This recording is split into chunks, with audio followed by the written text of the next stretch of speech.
Oui, dans ton texte, tu vises, enfin, tu crées aussi un autre concept, le PFLB, Oui, le pour faire le bourgeois, oui. qui adresse une critique acerbe à la bourgeoisie, mais qui du coup décale un petit peu le texte, c'est-à-dire on parle plus du langage, mais d'un groupe social qui s'active à faire fonctionner les structures.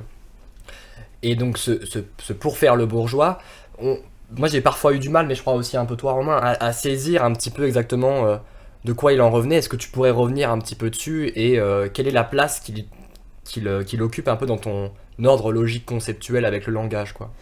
Alors, en gros, moi, ce que j'ai essayé de faire dans l'ensemble du livre, c'est de faire apparaître, comment dire, à la fois l'inavouable pulsionnel qui est au principe de tout, c'est-à-dire le gavage financier, pour le dire clairement, et les opérations de défiguration qui sont produites. Donc c'est pour ça qu'au centre, il y a les cliniques capitalistes où j'invente à la fois une sorte de faux discours, de faux contenu manifeste que je combine avec plusieurs discours pour faire un discours idéal de la défiguration. Et ensuite, je déploie tout le contenu latent de destruction des services publics pour étendre la surface de profitabilité. Et ensuite, je voulais m'intéresser, c'est là qu'arrive le PFLB, non plus simplement aux dominants, aux structures qu'ils fabriquent et qu'ils font fonctionner, mais aux mécaniques sociales qui donnent de la puissance à tout ce que tu me disais tout à l'heure, c'est-à-dire à ce discours aberrant.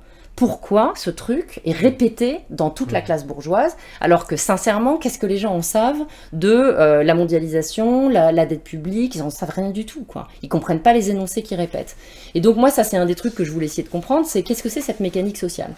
Alors, je l'ai appelé le PFLB parce que, donc le PFLB c'est un acronyme pour dire pour faire le bourgeois, parce qu'il me semble que c'est une mimésis, c'est un jeu social de mimésis, typique de la bourgeoisie, qui consiste à vouloir être gouvernant dans sa tête, participer imaginairement de la sphère du pouvoir, en répétant les énoncés que les gouvernants utilisent.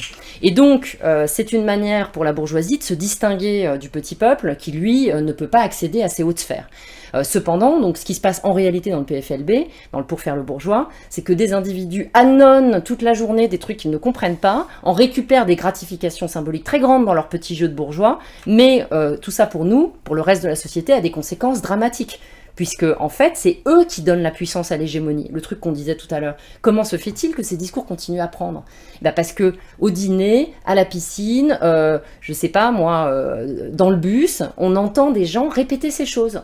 Et qu'à la fin, c'est ça qui produit un effet de certitude. Et d'ailleurs,